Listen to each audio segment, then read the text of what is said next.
I'm in Vietnam. I'm a 6-year-old world schooler. Xin chào means hello. Let's go! Welcome to Kensho Quest. In this video, we're going to show you how we're world schooling our kids in Vietnam. We have a 6-year-old son and a 1-year-old daughter. Aloha! Welcome to Kensho Quest. We're a full-time traveling family currently in Vietnam. Please subscribe for packing tips and travel inspiration. And give us some thumbs up.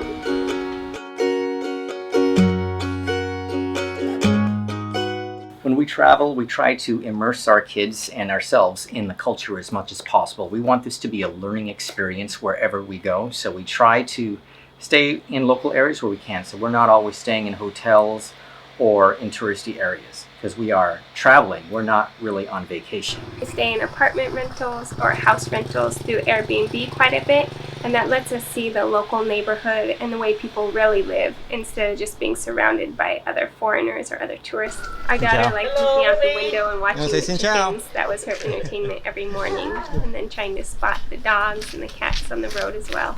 I thought that was a really good experience for them, especially for Haru, because she hadn't really seen, I think, that type of living. Good for Kaisho too, even just walking down the street, the little narrow streets. Some places aren't as clean, because again, we're staying in some local places. And we want our kids to understand that, hey, everywhere's a little different, people live a different way, but the one consistent thing is that people are super friendly wherever we go. When we're world schooling, we do a little bit of formal sit-down homeschooling for the basic subjects like reading, writing, and math. But in general, we really want them to be learning from their experiences of what they're really doing. So one thing we've been trying to do with our son is each new country we visit, we get out some of the local currency. I think through this, it's really great hands-on math learning. Okay, Kaisho, let's talk about the money. Do you know what the currency in Vietnam is called? Well, thousands. But what's the name of their type of money? Vietnamese dong. Yeah, Vietnamese dong. And how many dong is there to $1 US? Well, thousands. So there's 23,000. 23. So this is a 20, you see? And this is 3. So 23,000 is equivalent to $1 US.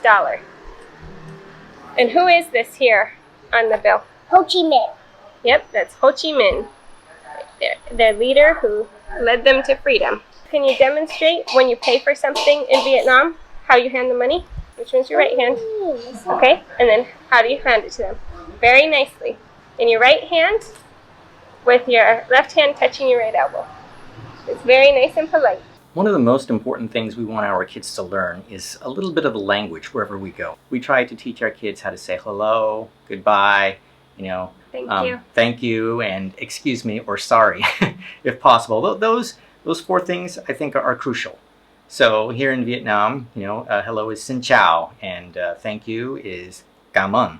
Yeah, the pronunciation is a little bit difficult, but it doesn't matter if you say it right or wrong. It's just that it's a gesture. Whenever you do it, it just shows appreciation, and people always smile for that. Even our 1-year-old's been picking up words here and there from different languages. She says trash in Japanese, gomi. She says shrimp in Thai, goon. And I've even heard her order some pho ba at a Vietnamese restaurant, beef noodle soup. So even at her age, at 21 months old, she's picking up bits and pieces here and there. And of course, for our 6-year-old, it's a lot more easier to consciously learn things like hello and thank you. Right. And more recently, we're trying to be more conscious of the fact of teaching him things that he likes. Xin to yao. Xin to yao. Which is what? A strawberry smoothie. We don't have just one formal type of homeschooling we're doing. We're kind of drawing from different things. And from unschooling, I really liked the concept of just following the child's interest. So if he expresses interest in something, to roll with that, and that's when the real learning is going to happen, when he's going to be really motivated to learn. A good example of that is the spider. So last week, right after we checked in, there was this massive spider on the wall. It was on the curtain. It was at least 4 inches across with its legs out, but later on, it stretched his legs out farther, probably to about 6 inches. It was kind of scary because we had never seen a spider that big before in a house. Okay, we've seen tarantulas like in Cambodia and places like that, and we didn't know what this was, so we were all scared. We didn't know if it was poisonous. We started contacting our host. Help, somebody come get this spider out for us. Yeah, she didn't know what to do either, and so Kaisho and I, we started looking online and we started researching, well, what kind of spider is it? Huntsman. Huntsman. What do you know about the huntsman? They're really big. In the time we saw, to get this big. Kaisho's been interested in learning about the different spiders, bees, butterflies that we've been seeing. That's one of the great things about being more in a natural setting where we are here on Fuwok Island. There's a lot of bugs, and Kaisho's just out there every day. Haru too, looking around, looking for bugs. They're very interested in it. It's part of their learning. We try to encourage it as much as possible. Yeah, it's nice for our kids to get into a more country setting since we do spend a lot of time in the big cities. Yeah. And there's not only that, there's also a lot of fruit growing just everywhere. In particular, there's jackfruit here. And that's Haru's, I would say, her favorite fruit. And she can see it on the trees, which is pretty cool to see the way that it grows. So what is that? Jackfruit. Is that a big one or a little one? Well, more little. It's growing everywhere around here. So and it's a wonderful fruit. If you've never had it, some people say it stinks. Well, they were taught it stinks. Okay, it doesn't stink. It's a fantastic, delicious fruit. Another thing that's really important to us when we're traveling is that our children try the local foods. So we just try to make it a normal, natural part of our traveling, that whenever we go somewhere, we try what type of foods they have to offer. If you're concerned that your kids are not going to eat the food, just don't make a big deal out of it. Just order it. Don't make any faces or anything. Order it, act like it's nothing, and just eat it, and they will probably eat it too. I think too often we don't realize that our kids are learning their attitude towards food from us as the parents. So it does take being a role model of being willing to try different things, of enjoying different foods. It's so cute. Our toddler now, when she eats, she says, good, good, good. Also, Because she watches us filming these videos eating at Malaysian restaurants or Vietnamese restaurants, and all the family's going, it's good. So that's how she enjoys foreign foods as well. Good. Yeah, and pretty much anything she wants to try, we let her try. Except we kind of made a mistake with some spice in Thailand. Basically, we all reacted to her. She grabbed some super spicy food off of her dad's plate and ate it. And because of our reactions, she got scared and then started crying, and now she's been a lot more cautious of the spicy food, whereas before she would eat a little bit spicy food. Now she's kind of scared of it, and that was our fault from overreacting. So we just have to be careful how we react. Kaisho's been eating a variety of different types of ethnic foods his whole life.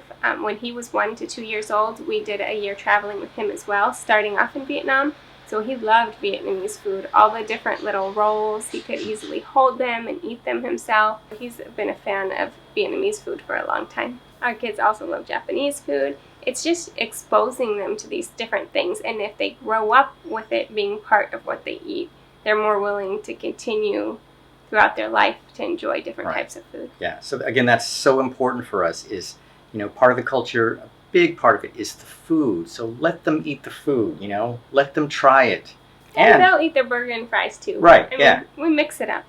But also, here's another tip, it's cheaper to eat the local food. When you're not in the touristy areas, more where the locals stay, you can find some really good food at inexpensive prices. When we sat down and discussed what we wanted our son's kindergarten education to be like, for us, what's really important is compassion and learning to be accepting of different people, learning that you can be friends with all different people, that despite your differences, you have things in similar and commonalities as well. So for us, we felt that world schooling is a great way to teach our kids to be embracing of other cultures and to make friends around the world. We try to make sure that along with the academics, our kids are getting some exercise too.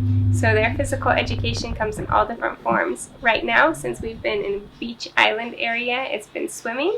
And we're staying right now somewhere with a swimming pool, so our kids love being able to go in the water. Just any different ways they can get their energy out. One of our goals with this Kensho Quest YouTube channel is that you guys watching back home can also have a similar experience and get a taste of different cultures around the world. Get out there and start traveling. Don't be a tourist. Get out there, travel, and experience the real world. Come join us.